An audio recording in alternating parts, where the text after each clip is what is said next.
Hello guys, ito ang aking nilutong alimasag. Naggata tayo ng alimasag guys. Yan. Hindi ko na yung umpisa kasi naka-live ako kaya hindi na siya naka-video sa umpisa kasi mag-isa lang naman yung aking cellphone guys. Wala tayong gata kaya cooking cream ang ating ilalagay guys. Yan. Dagdagan natin para maalinamnam. Madaling maluto lang pala ito. Sakto lang sa nagmamadali.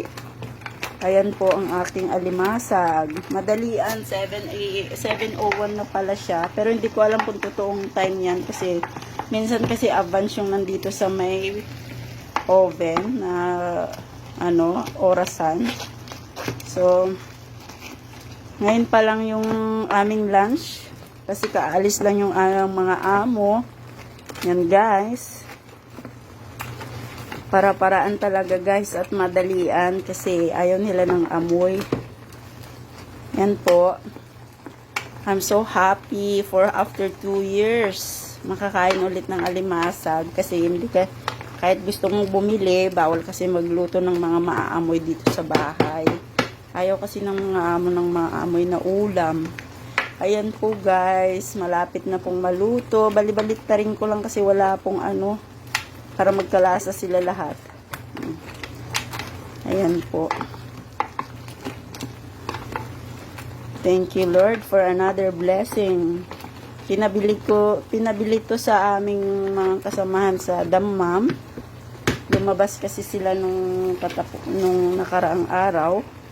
Parang pwede nang ilagay itong lettuce natin. Wala tayong, may pechay dyan pero sa kasama ko yun.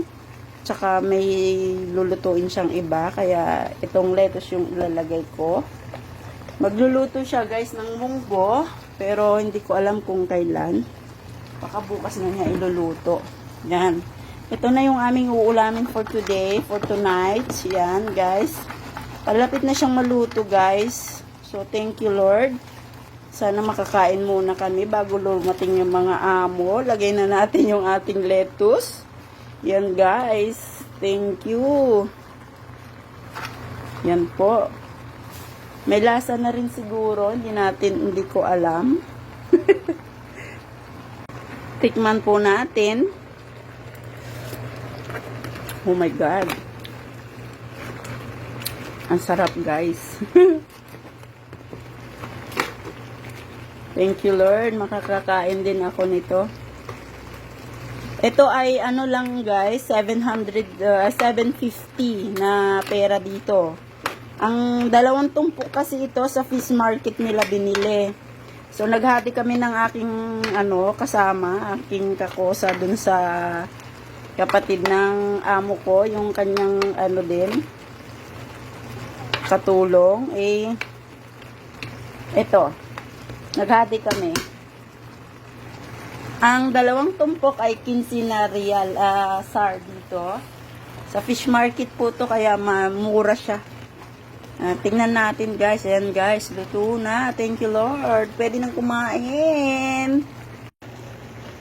Ayan guys. Yes. Ang haba ng happiness ko. Grabe. Yan, dapat nang luto. Ang aming crabs na ginataan. Thank you Lord. Bye-bye. Thank you for watching guys. Sana hindi kayo magsawa sa aking mga ina-upload sa reels or sa Thank you po sa page. Thank you so much for watching. Thank you. Bye-bye. God bless us all. Ito po. Back natin. Ay, hindi ko pala siya maback. Bye-bye. Guys, ang sarap nga ng ulam ko. Palaban na naman mamaya pagkatapos kumain. Ayan, salang tayo agad sa trabaho. Diyos ko Lord. Ayan. Yan guys, kainan na. Yeah. Yummy. Guys, kainan na. Oh my God, mapapalaban na tayo dito. Thank you Lord. That's it. Ayan guys, ang ating alimango, kainan na. Thank you Lord.